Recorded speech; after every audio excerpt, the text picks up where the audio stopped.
जो व्यक्ति भगवत विमुख है वो सो रहा है और सिर्फ धन का संग्रह किया जाए तो बहुत अधिक संग्रह करने के बाद भी आप उसका आनंद नहीं ले पाओगे। एक बार एक व्यक्ति था, बहुत कंजूस था, कमाता बहुत था लेकिन बचाता भी बहुत था। अपने मुनीम से कहता था कि घर का खर्चा तू बहुत कम पैसे में चला, तो 10,000 रुपये महीने में खर्चा चलता था। मुनीम करते करते करते करते 2,000 रुपये में ले आया उसको, और मुनीम हर महीने हिसाब ला के दिखाए। मुनीम सोचे कि पीठ थपथपाएंगे, इतने कम में तूने काम चलाया। और सेठ जी यही कहे, अरे 2,000 खर्च करवा दिए तूने। और जैसे कोई तीज त्योहार आने वाला हो, होली दिवाली आदि, तो बच्चों को भेज दे अपनी ससुराल मामा के यहाँ, जाओ त्योहार वहीं मनाना, क्योंकि त्योहारों पे खर्चा ज़्यादा होगा तो बजट बढ़ जाएगा। होते हैं ऐसे लोग आज भी कि जिनको तीज त्योहार उत्सव जो है आफत लगती है, कहाँ से दिवाली आ गई, इतना खर्चा हो गया, कहाँ से। तो जैसे कोई त्योहार नजदीक आता, दिवाली आने वाली होती, होली आने वाली होती, तो 10 दिन पहले से बच्चे रट लगाने लगते, पापा कब जाना है मामा के यहाँ, कब जाना है मामा के यहाँ। बेटे कल ही चले जाओ, आनंद से मनाना त्योहार। बच्चों को भेज दिया। अब मुनीम और सेठ दोनों करते करते मुनीम जी उस बजट को 1500 से 1200 तक ले आए। और मुनीम जी ने कहा, अब तो बहुत कम पैसे में खर्चा चल रहा है सेठ जी, क्यों ना कुछ खर्चा किया जाए। बोले क्या खर्चा किया जाए? बोले शरद उत्सव आ रहा है, शरद पूर्णिमा आ रही है और खीर बनाई जाए। उस दिन भगवान ने रास किया था, तो उत्सव होता है तो खीर बनाई जाए। मना करने लगे, खर्चा बहुत हो गया। मुनीम ने मना लिया, अरे कहाँ खर्चा हो गया, बिल तो मेरे पास है सारा। खीर का सामान आया, दोनों ने मिलके, सेठ ने और मुनीम ने खीर बनाई। बनाते समय सेठ के मन में विचार आया कि दूध मेरा, पैसे मेरे, चावल मेरा और गैस मेरी, और खाएगा आधा ये भी। तो ये तो गलत बात है, जब मेरे पैसे की खीर है तो मुझे खानी चाहिए। तुरंत युक्ति लगाई कि आज शरद पूर्णिमा के दिन आकाश से अमृत की वर्षा होती है और इस खीर को ढक करके खुले आसमान में रखा जाएगा और रात में दोनों सोएंगे। जिसको अच्छा सपना दिखेगा वो इस पूरी खीर को खाएगा। मुनीम समझ गया सेठ जी की नीति क्या है। बोले सेठ जी तुम ही खा लो, मैं समझ रहा हूं तुम्हारी बात।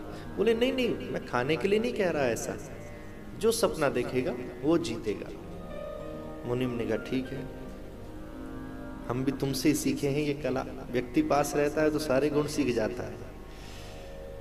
रात्रि में दोनों सोए।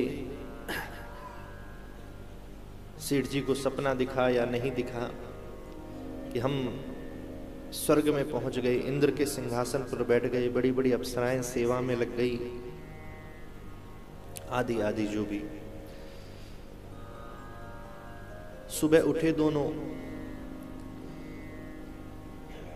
मुनीम ने पूछा, सेठ जी ने पूछा मुनीम से कि तुमने क्या सपना देखा, कुछ देखा कि नहीं देखा। सेठ जी ने सोचा कि बताएगा कि नहीं देखा। बोले हाँ देखा मैंने। तो पहले सेठ जी बताने लगे अपना कि मैंने देखा सबसे अच्छा। उन्हें ऐसा लगा कि स्वर्ग से अच्छा तो कुछ हो ही नहीं सकता। बोले मैं ऐसे ऐसे स्वर्ग में पहुंच गया, मैं इंद्र बन गया, अप्सराएं सेवा में लग गई और ऐसी सारी रात बीत गई हमारी। और तुमने क्या देखा? बोले मैंने देखा कि मुझे लेने यमदूत आए हैं। मुनीम ने कहा। सेठ जी ने कहा अच्छा, ये तो बेकार सपना है, मैं जीत गया। और यमदूत आए, मुझे उठाया और बोले चल, तुझे चलना पड़ेगा हमारे साथ। मैंने कहा मैं नहीं जाऊंगा, मेरे बच्चे छोटे हैं, अभी आयु कम है, मुझे अभी नहीं मरना। तो यमदूतों ने कहा कि चलना पड़ेगा, एक ही शर्त पर छोड़ सकते हैं। बोले क्या? जो बाहर खीर रखी है पूरी तुझे खानी पड़ेगी।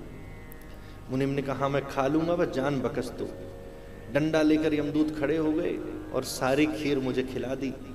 और जब मैंने सारी खीर खा ली तब उन्होंने मुझे माफ़ किया और चले गए। बोले चल तेरा सपना तो बेकार है, अब खीर मैं ही खा लेता हूँ। बाहर जा करके देखा तो उस बर्तन में खीर नहीं। बोले खीर कहाँ है? मुनीम ने कहा मेरे को यमदूतों ने खिला दी रात को। अरे मुझे क्यों नहीं जगाया, मैं भी मिलता हूँ यमदूतों से। बोले सेठ जी तुम तो स्वर्ग में थे ना, डिस्टर्ब थोड़ी करता हूँ मैं तुमको बुलाकर। तो कहने का तात्पर्य है, ये तो एक विनोद की चर्चा है, कि बहुत अधिक संग्रह करने के बाद भी कोई दूसरा ही आनंद लेगा उसका। सिर्फ जोड़ने में ही लगे रहे, कुछ धर्म में नहीं खर्च किया, कुछ अपने लिए नहीं खर्च किया, कुछ अपनी सुख सुविधाओं के लिए नहीं खर्च किया, तो ऐसे कोई मुनीम आएगा, और वो मुनीम कहीं और से नहीं आएगा, यमदूत ही आएंगे। आप धन जोड़ते रहोगे, एक दिन गोविंदाय नमो नमः हो जाएगा। और फिर कौन उसको बरतता है? आपके पुत्र उसको और जोड़ते हैं या कुछ महीने में बर्बाद कर देते हैं। आप क्या कर सकते हो पीछे से? इसलिए संग्रह करना जरूरी है, लेकिन जितनी आवश्यकता हो, आवागमन बना रहे। और सबसे विशेष चीज है कि हम भगवान की ओर नित्य अग्रसर होते रहें। आप हमारे संतवाणी चैनल को सब्सक्राइब करें, वीडियो को लाइक करें, शेयर करें।